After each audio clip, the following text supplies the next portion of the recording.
पाहताय प्रहार टीव्ही, सत्यमेव व्रतम। पुणे महानगरपालिका निवडणुकीच्या पार्श्वभूमीवर शहरातील राजकारण दिवसागणिक वेगळं वळण घेत असून राज ठाकरे यांच्या मनसेनं घेतलेली भूमिकाही चर्चेत आहे। सत्ताधारी भाजपला पराभूत करण्यासाठी मूळ महाविकास आघाडीतील तीनही घटक पक्ष एकत्र येत असतील तर आम्ही मवियासोबत जायला तयार आहोत, असं काल मनसेचे प्रदेश सरचिटणीस हेमंत संभूस यांनी म्हटलं होतं। मात्र आता मनसेच्या पुणे शहर अध्यक्षांनी वेगळी भूमिका घेतल्यानं मनसेनं युटर्न घेतल्याची चर्चा रंगू लागली आहे।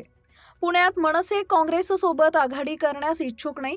रात्री झालेल्या महाविकास आघाडीच्या बैठकीत मनसे सहभागी झाली नाही, असं मनसेचे सरचिटणीस अजय शिंदे यांनी स्पष्ट केलंय। एका शहरात युती आणि दुसऱ्या शहरात युती नाही असं झाल्यास जनतेत संभ्रम निर्माण होईल, त्यामुळे मनसे पुण्यात काँग्रेस सोबत जाण्यास तयार नाही, असं शिंदे यांनी सांगितलंय।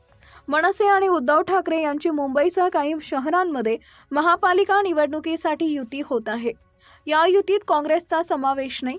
राष्ट्रवादी काँग्रेस शरदचंद्र पवार पक्ष मुंबईत किंवा पुण्यात मनसे सोबत येण्यास सकारात्मक आहे। याबद्दल पुण्यात ठाकरे यांच्याशी बोलणी सुरू आहे, मात्र काँग्रेस सोबत अशी परिस्थिती नाही। त्यामुळे पुण्यात काँग्रेस सोबत आघाडी करावी की नाही हा प्रश्न मनसे समोर आहे। याच कारणामुळे मनसे कालच्या बैठकीत सहभागी झाली नसल्याची माहिती आहे। महापालिका निवडणुकीसाठी गेल्या 3 दिवसात 6437 अर्जांची विक्री झाली असून 3 राजकीय पक्षांच्या उमेदवारांसह 3 अपक्ष अर्ज दाखल केले आहेत। दरम्यान भाजपकडून अद्याप उमेदवारी जाहीर झाली नसली तरी वडगाव शेरीचे माजी आमदार जगदीश मुळीक यांचे बंधू योगेश मुळीक यांनी अर्ज दाखल केला आहे। याशिवाय काँग्रेस राष्ट्रवादी काँग्रेसच्या उमेदवारांनीही अर्ज दाखल केलेत। काँग्रेसच्या माजी नगरसेविका चांदबी हाजी नदाफ यांचे चिरंजीव मेहबूब हाजी नदाफ यांनी पुणे स्टेशन जय जवान नगर या प्रभागातून अर्ज दाखल केला आहे। राष्ट्रवादी काँग्रेसचे मोहिते बराटे यांनी कर्वेनगर हिंगणे फोम कॉलनी प्रभागातून अर्ज दाखल केलाय।